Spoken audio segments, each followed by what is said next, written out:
ada yang dimakan tikus terus di pinggir. Assalamualaikum warahmatullahi wabarakatuh. Salam sejahtera untuk semua petani di seluruh Indonesia. Berjumpa lagi dengan saya di Jalan Tani Channel.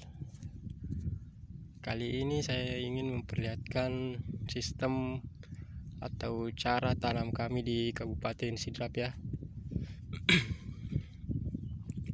Jadi di Sidrap itu umumnya menggunakan metode tabela atau tanam benih langsung. Hampir 80% dilakukan oleh petani Sidrap. Nah, kali ini saya ingin memperlihatkan hasil tanam tabela. Namun tanam tabela sendiri ada dua jenis. Ada yang berair, ada yang kering. Dan masing-masing punya keunggulan dan kekurangan tersendiri. Jadi saya ingin memperlihatkan terlebih dahulu teman-teman petani. Kalau ini sawah saya yang satu ini metode tabela kering ya. Metode tabela kering sendiri dia punya keunggulan benihnya itu cepat tumbuh ya. Cepat pertumbuhan, namun kekurangannya yang pertama itu rumputnya cepat tumbuh juga rumputnya. Terus yang kedua, di saat musim hama tikus ini tidak bisa terbendung ya. Jadi terpaksa kita harus setiap malam meronda tikus. Jadi ini dia penampilannya bos. Ini sudah ada yang tumbuh, tapi ada yang dimakan tikus. Terus di pinggirnya juga ini tidak ada, sudah dimakan tikus semua. Sudah diobrak-abrik sama tikus. Tapi yang di tengah itu sudah mulai menghijau. Sudah mulai tumbuh sekitar 1 cm lah. Cuma belum terlalu kelihatan.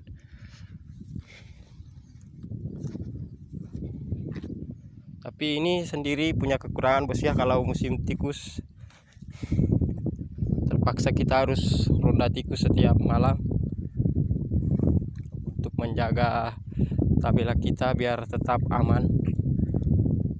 Nah, terus ini yang kedua teman-teman. Nah, ini kami namakan sistem tabela berair ya. Sistem tabela berair. Anda bisa lihat belum tumbuh. Benihnya itu belum kelihatan. Karena airnya juga masih terlalu tinggi. Nah, ini dilakukan metode tabela berair untuk menghindari hama tikus. Untuk menghindari hama tikus, jadi kita setelah tabela kita masukkan air. Bisa juga kita tabela pada saat ada airnya, tapi dilakukan tabela dengan pada saat kondisi air macak-macak atau setinggi tumit. Kelebihannya ini tanam tabela berair tidak dilihat tikus, tidak dimakan tikus. Namun kekurangannya itu pertumbuhan benihnya ini sangat lambat saudara-saudara.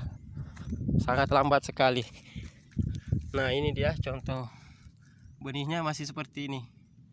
Sementara yang sawah yang satunya tadi itu sudah mulai menghijau, sudah ada 1 cm.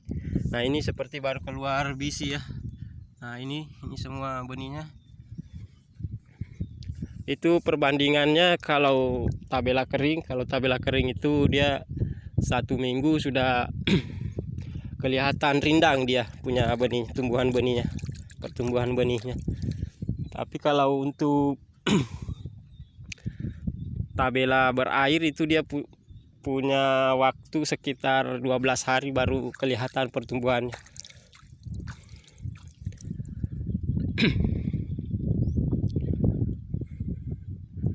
Namun perawatan juga apabila tanam tabela berair itu kita harus sering ke sawah untuk cek si keong emasnya,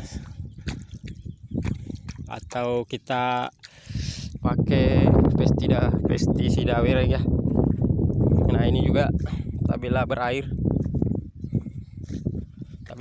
tapi ada yang tidak kena air.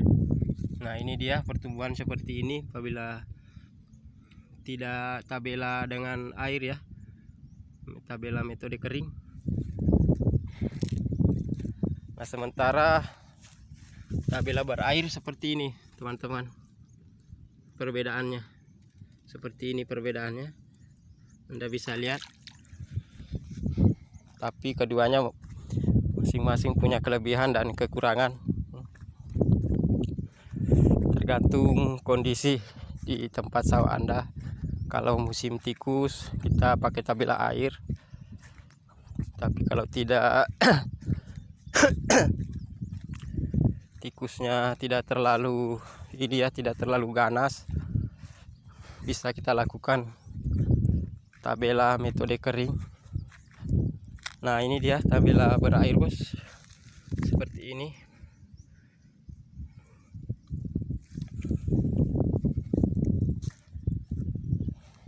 Nah ini jadi petani di Sedap itu sekitar 80%-nya melakukan tanam tabela, karena tanam tabela sendiri itu mempunyai keunggulan ya, menghemat tenaga, menghemat biaya, menghemat waktu, terus simpel juga, perawatannya mudah. Nah ini semua tetangga sawah kita pakai metode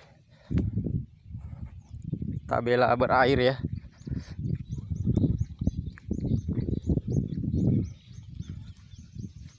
Pakai tabela berair atau tabela basah. Nah ini sawah saya juga yang satu, saya juga pakai metode tabela berair atau tabela basah untuk menghindari hama tikus. Kalau yang satu tadi itu kita tanam tabela kering karena posisinya agak jauh dari sungai. Biasanya sarang tikus itu di pepohonan, semak-semak. Jadi terpaksa yang dekat semak-semak ini kita lakukan metode basah.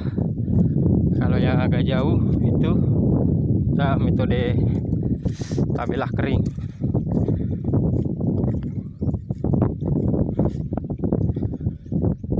Nah inilah nampakannya tabela basah ya, dilakukan pada saat airnya macak-macak, atau bisa juga kita keringkan dulu. Setelah kita selesai tabela baru dimasuki air. Jadi sekian dulu teman-teman video kali ini, mudah-mudahan bisa menjadi solusi di pertanian di lokasi Anda atau daerah Anda masing-masing. Dan mungkin di lain waktu, di lain kesempatan saya akan memperlihatkan setelah umur 7 hari, saya akan kembali memperlihatkan lagi tabelanya, dan tabela basah maupun kering, akan memperlihatkan perbandingannya nanti pada saat umur 7 hari. Jadi sekian dari saya teman-teman, jangan lupa dukungannya lewat subscribe, like dan komen, serta share videonya jika bermanfaat. Assalamualaikum warahmatullahi wabarakatuh.